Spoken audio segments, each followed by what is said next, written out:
And how about how a son plays with a father versus the way a daughter plays with a mother?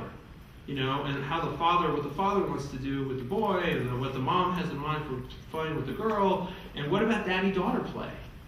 And what are better experiences for sons and mothers playing together?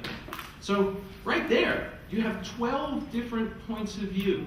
Each of these family members seeing, you know, how they'd like to play with these others. It's very rich and complicated, and that's not even getting into ages. The way an older sister wants to play with a younger brother is different than how an older brother wants to play with a younger sister. It gets very rich and complicated, and by designing specific mechanisms that work well with these different dynamics, you can often fill gaps. You can fill needs that are unmet. So, 8th tip, if you're talking about games where people will pay, which is nice, I think it's nice when people pay for experiences, and we like that. When you're talking about kids and parent games, very often these online experiences in particular, you're talking about a collaboration between kids and parents. The parents can't buy it because they don't know what's good, and the kids can't buy it because they don't have a credit card. So in order to pay for an online experience, the kids and parents have to get together and say, yeah, we both like this. Which means that if you haven't designed for the family dynamic, you're going to have a hard time getting people to pay for it. It's one of the things I think Club Penguin did beautifully with their elastic velvet rope model. The whole idea that kids can play for free online, they don't have to talk to mom and dad, and after they play, and they have this, they earn more and more virtual money online for free, but they can't spend it until somebody comes in with a credit card. And so this keeps the kids playing it for a long time, and they keep coming back to mom, can I get it? How about now? Can we pay for it now? And after several weeks, mom might say, oh, well, boy, you know, he's really into it. All right, you know, you've stuck with this for 6 to 8 weeks. I think sure, we'll pay for this now. And we did an interesting one with Toontown where we did monthly mailers to the subscribers. Every subscriber would get a monthly mailer where they get trading cards and a little newsletter. And that was cool, and we did it because for a number of reasons. One, because it was nice and it was a nice experience. But the more important reason, the way we got it past marketing, was we realized that you have this problem of, you have to think about the moment of payment is tough, but then what about the moment of cancellation if you got a subscription thing? When does a game get canceled? It gets canceled at night. Mom or dad are sitting, balancing the checkbook, going through the credit card statement. What is this thing? Are we still paying for that? Does she even play that anymore? The kid's already gone to bed, can't ask them, you know what, I'm just going to cancel this. And we realized, wow, that's not the moment we want. And the cool thing about the mail is a moment when parents and kids come together, because the parents are the guardians of the mail. So when mail comes for the kid, the parent is going to bring it to the child. They're going to come together. And what happens when kids get mail? They're excited. Kids so seldom get mail, and when they do, it's cool. So they're always excited to get mail. So now by sending something monthly, you've created this moment where the parents go to the kid, and the kid's, oh, I'm so excited, Toontown, Toontown, Toontown. And the parent sees that and remembers it, and maybe, you know, you get a stay of execution on that credit card cancellation, right? So you have to think about those payment moments. So safety is paramount, obviously, right? But people, I think, often have confused ideas about what safety means online. I hear people talk about, oh yeah, no, our game is safe. Kids can't see any dirty words in our game. Well, that's nice. It's good to keep kids away from dirty words, but you know what? Dirty words aren't going to hurt them. It's not really a safety issue. They're going to see dirty words anyway. They're going to go to school. They're going to go out in the world. It's going to happen. You don't want it to happen to your game. It's fine they're doing that. It has nothing to do with safety. And then people say, oh, we're COPPA compliant, we're safe. Again, it has nothing to do with safety. All COPPA is about protecting the children from you, the terrible corporation that's trying to sell them junk, right? What we have to worry about is them meeting strangers in your game.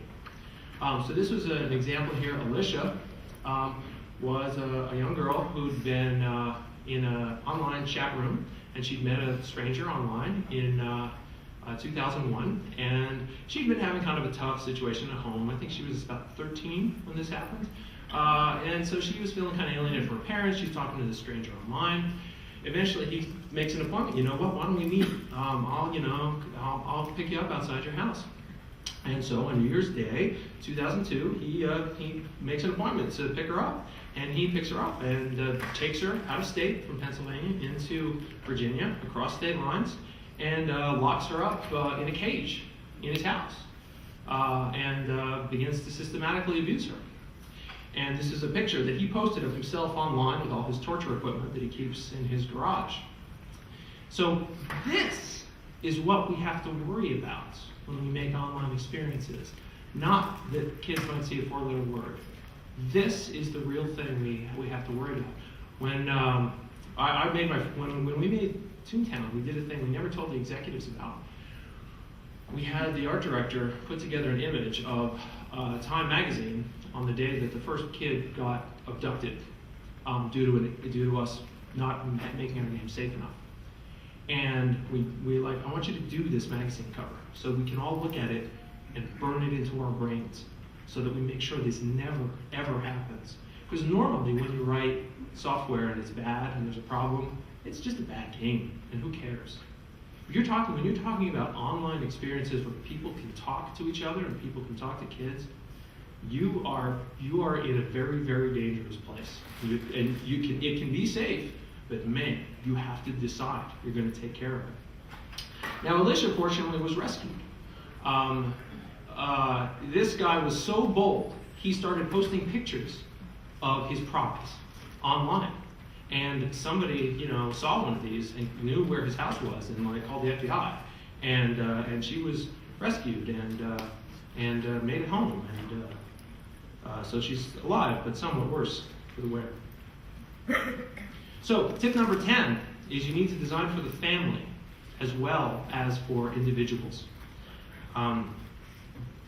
And so one of the things you want to design ways to let them connect with each other, because that's what they want to do. If you can come up with different ways where they can connect, it can be very clever. So Animal Crossing is a great example. Animal Crossing, everybody gets their own little account in Animal Crossing, and that's cool. But you can leave presents for each other, and you can kind of send messages to each other when you're offline. And it was just a kind of a neat way to give people something to talk about with each other. And the thing to realize, families are terribly busy. They are just so busy. Everyone's got a million things to do. They're in 20 directions. And so software for families has to be, you can't waste their time. If there's a risk that they're going to have problems getting it working or installed, or it might be boring for some of them, they're just going to skip it because they know they're so busy. And so the design challenge is very hard for you. You have to make sure you design it so that it doesn't waste their time and it fulfills their needs as efficiently as possible, because they're just not going to put up with it. They don't have the time to put up with anything else. So the last thing, the thing I leave you with, we always say we want to create games that have an emotional experience in it. We want more emotional experiences in our games. The bond between parents and children is the strongest emotional force that we know of. There isn't one that's stronger than that. And so if you can create games that help enhance and build and work off of that bond, you can create games that have very meaningful emotional experiences. I want to just read you this was a blog post.